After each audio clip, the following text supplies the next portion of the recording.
बिस्मिल्लाहिर्रहमानिर्रहीम। अजीज़ तलबा व तालिबात, अस्सलामु अलैकुम वरहमतुल्लाहि वबरकातुहू। सातवीं जमात की बहरिस्तानी उर्दू में से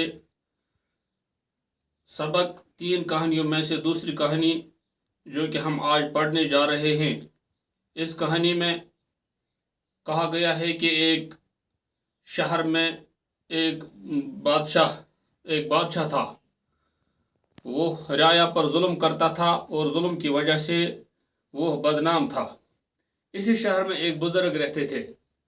लोग इसकी दिल की गहराइयों से इस बुजुर्ग की कदर करते थे, उसे मोहब्बत रखते थे, उसकी नसीहतों पर अमल करते थे।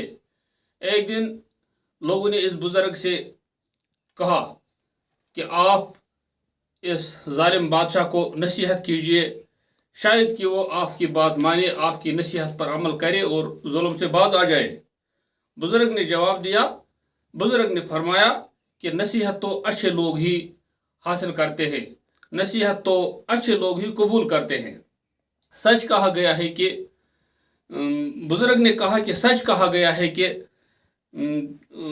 जो शख्स बुरे कामों में लग जाता है, जो आदमी बुरे कामों में लग जाता है उसका ज़मीर मुर्दा हो जाता है। जो आदमी बुरे कामों में लग जाता है उसका ज़मीर मुर्दा हो जाता है। फिर इस पर किसी की नसीहत का असर नहीं होता, किसी की अच्छी बात का असर नहीं होता। इस कहानी को आप अपनी किताब में से पढ़िए और नसीहत हासिल कीजिए। अस्सलाम वालेकुम।